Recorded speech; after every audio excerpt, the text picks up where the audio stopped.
This is tragic. A 200-level student of Foye was found dead and buried in a shallow grave 2 days after she went missing from an all-night reading session in her departmental hall. The victim, who goes by the name of Deborah Modupe Atanda, was said to have gone reading with her classmates, most possibly preparing for an upcoming exam, and somewhere in the all-night reading, her friends decided to retire back to the hostel. But Deborah did not join them. It was said she told them that she would join them later, that she needed to cover up some pages. And that was how her friends left her in the faculty hall to read. Unfortunately for the friends, they did not see her or hear from her again. It was said they tried calling her phone later that night, hoping she would come back to the hostel. Maybe they wanted to lock the door or something, and they knew she was still out there reading. But they were unable to reach her through the phone. The line was disconnected, and at a certain point, it was switched off. And this was on the 4th of September 2023. When the next day came and they did not see her and they did not hear from her, they assumed something had happened to her. It was most likely believed that Deborah Atanda was kidnapped. She never returned back to the hostel, nor was she found in the faculty hall. It was on the second day, on the 6th of September, after she went missing, that it was said her body was found buried in a shallow grave. It's not clear who found her or how they found her or how they were able to spot the grave,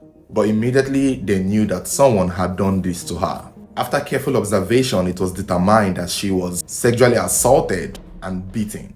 Later on, books and bags and properties belonging to her would be found in a pond near the area where her body was found buried in a shallow grave. Initial report had it that several parts of her body was cut and mutilated for a suspected purpose of money rituals. But the school, that is the Federal University of Oye, Ekiti, has confirmed that no part of her body was mutilated for the said purpose, which meant that this was just an aggravated sexual assault and murder. The school board also made it clear that about 12 people have been arrested in connection to her death, and they are being named to be the suspect. And according to a source, these 12 people are believed to be bricklayers who were working in a construction building in the school compound. It was said that there is a building being built that has been built for a while now in the school premises and close to the faculty where she was reading.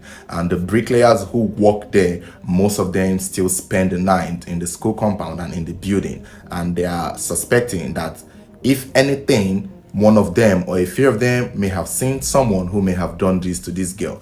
If at all, they did not take part in doing so. It's such an unfortunate situation for this young girl, whose only offense was to stay out night and read. Fellow students have been asked to vacate the school premises, as the investigation is ongoing, because this is a murder case and perpetrators or the culprits would have to be put to book. The 12 bricklayers that had been arrested in connection to her death are still in custody and they are still being questioned. That is the necessary thing to do.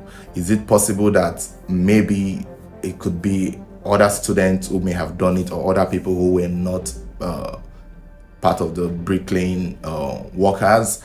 Is also possible. I do hope that the school try to broaden their scope and not just limit it to the bricklayers working.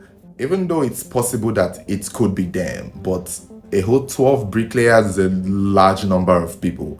And if one or two of them were involved in hurting this girl, I am very sure that if all 12 of them still stayed in this compound or still lived in the premises around this time, one or two people would have seen or heard something. It was even said or believed that she was kidnapped, which meant that if she went missing on the 4th, she was being held somewhere till the 6th, where she was eventually buried in a shallow grave, because it was not until the 6th that the shallow grave was found, and when her body was recovered, bloody particles were still seeming fresh, which meant it hadn't been long before she was secretly buried in the shallow grave. Initially, I first thought, it was on the 4th that she was most likely attacked and killed and buried. But the rumors or the word going around is that she was kidnapped for a while and then eventually buried, most likely on the 5th or on the 6th or sometime around that period of time. But there is a belief that on the 5th, she was still with the people who kidnapped or who hurt her. She's a smallish girl, so it's very possible that one person can actually do this to her if one person is crazy enough. It's also possible that two people or more could have also done it to her. I'm very sure and I'm very certain that someone heard something and someone may have seen something, and it just takes someone to open and make a confession as to what they see or heard. However, though, despite the fact that the school has found 12 of their suspects and they have vacated the rest students to go home, a lot of people are actually complaining as to the possibility that maybe her killers may be part of the students that they are asking to go home. A lot of people have pointed out that is it possible that just targeting the poor bricklayers and that maybe they might be innocent, citing that the fact that the school is telling the students to all go home meant that they don't believe it could be any one of them who may have done this to her. I guess this group of people are also like me, because I also agree that the scope of suspects or the scope of area of suspicion or the scope of investigation should spread further than just the bricklayers, because it also could be students or people who may be staff or people who are not just bricklayers. And that is what I feel. And I can agree for that part that I don't know if it meant all the students needed to go home, but I do feel like the school or the police should have at least, done a thorough or an extensive investigation to know who she spoke to, who most likely came to join her to read, or if it's a student that did it, or things like that they could easily look at and see who else could be a person of interest, at least a person of interest at most, not necessarily a suspect, but someone who may know or may have seen something that most likely could have happened to her. Because from what I've learned in this whole line and history of murder cases, you have to broaden your scope, because most times the people who would do such a thing are the people that you would least expect. It's very easy to believe it's a bricklayer that did it. It's very possible. Those are the hefty men, those are the big ones that could easily overpower her. It's also possible that it could be somebody she knows. It's also possible that it could be somebody she was involved with or friends with, or somebody who have asked her out and she have refused many times.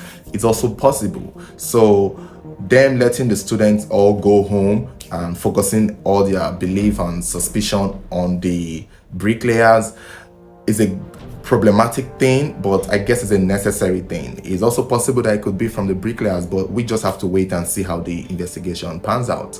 Otherwise, they may have just sent a possible killer home to chill. But you guys let me know what you think. You guys let me know your thoughts. Do you think that the police should broaden their scope and not just limit it to the bricklayers who worked in the school compound? Or do you think it's very likely and possible that the killer would be part of the bricklayers, because where her body was found was close to where the construction workers were working at, so which meant it could have been one of them, and it's also a possibility. Let me know your thoughts. Don't forget to like, share and subscribe, and turn on notification button so should there be any new updates, you'll be the first to get notified. Thank you for watching.